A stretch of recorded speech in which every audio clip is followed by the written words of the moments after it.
Chelsea board firmly behind Graham Potter as Andrey Santos nears debut. Hello there guys, what is going on? Daniel Childs back here again for another edition of Let's Talk Chelsea. Hope you're doing well, hope you're keeping safe on this Monday. We've got some stuff to get through today in terms of the future of Graham Potter and also an exciting player hopefully about to make their Chelsea debut. But before we get into any of that good stuff, I want to ask you guys, if you haven't already, hit that subscribe button and a notification bell so you don't miss any of the uploads on the channel. And if you are listening on the podcast feed, thank you so much for tuning in. Son of Chelsea is a part of the 90 Min podcast network. We're going to start here with The Athletic. David Ornstein reporting this morning that the Chelsea board are firmly behind Graham Potter. It says here that the feeling within the Chelsea hierarchy is that the former Brighton coach should be judged in years, not months, and they are confident they have one of the best managers in the game. They still have a lot of changes to make at the club and decided early on not to judge him on whether they qualify for the Champions League this season.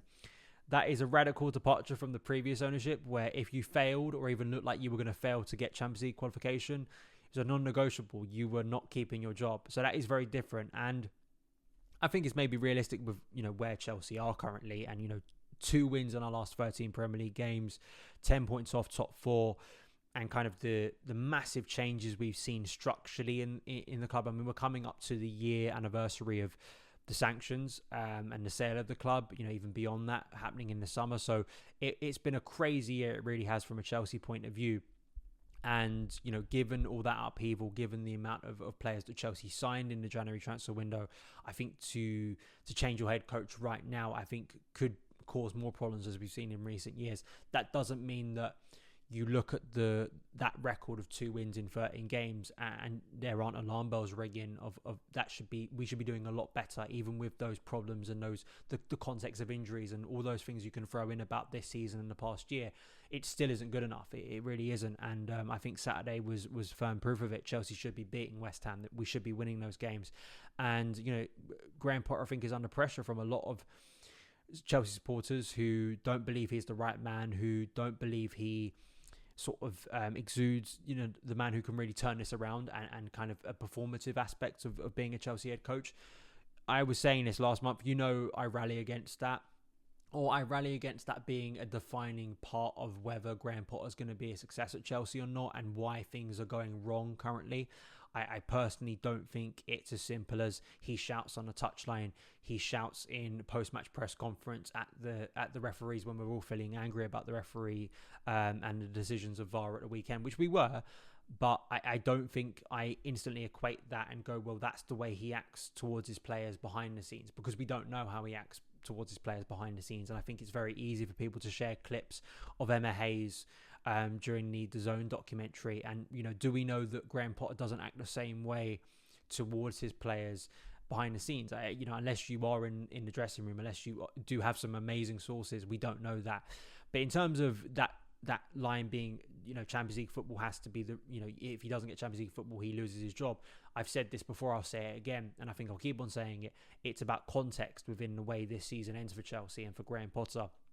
If it ends with absolutely devoid of confidence, players are not playing well, we continue to spiral to a really bleak mid-table or even below mid-table finish, which would have been unthinkable back in the summer, to say 13th, 14th, and the mood of the club is even worse, then I think there has to be a more serious conversation. But as I keep on saying, if we finish 6th or 7th and maybe we get a big Champions League win over Borussia Dortmund, I think it's unlikely to go all the way in the Champions League, but let's say something magical happens there, then of course those events are going to change. If a majority of the new players really do inspire this team to look a lot different by the spring, as I say, I think you have a different conversation, and I think there'd be more people probably who'd say, yeah, I can see where this is going. But that's obviously, I keep on saying this, that is obviously on the coach. If that doesn't happen, then yeah, I think it maybe goes in a different direction in terms of the way fans are feeling. Some fans feel that it should be the end time for Graham Potter, but I personally am not there yet. But I do want to pick up this criticism of Graham Potter from good friend of the channel, and I think great Chelsea analyst Joe Tweedy, who put up this Twitter thread today. A few thoughts on Graham Potter. It was kind of in response to, briefing that he's going to be a long-term head coach. And what I liked about Joe Tweedy, and I definitely suggest go and listen to the Tinkerman podcast, his podcast on London is Blue, in terms of just tactical breakdowns, is most of this thread, which I definitely suggest you go and read, is tactical. It's about player improvement. It's about patterns of play. It's about how he's going to get the best out of what's actually happening on the pitch in front, the players he has at his disposal. None of this is about what he says in press conferences, is about catchphrases, is about demeanor, is about mentality, because all those things, as I've just previously said, I just don't think are as relevant to me. I'm not saying they have absolutely no impact on players. They have absolutely no impact on the mood of a club. But, I like these criticisms a lot more because I think there's some of those I do definitely buy into, in terms of, he says, a very little game model that we've seen from Graham Potter so far in terms of structure, build up, to suggest sticking with Graham Potter is the right call. He references the fact that other coaches have come in and got teams to play a simplified version of their overall plan. However, it is much easier to coach a highly structured reactive style of play than it is to coach a team to break down 11 men behind the ball, which I do agree, because my biggest question about Thomas Tuchel in the end was, how was he going to take this team on beyond what he had done, which is make Chelsea a very brilliant reactive team, particularly in European football defensively, and tournament football, where he thrived as a head coach. But in terms of that week-to-week grind of the Premier League, how was he going to progress the team? And there was very little sign in that opening run of fixtures this year that we were making steps forward.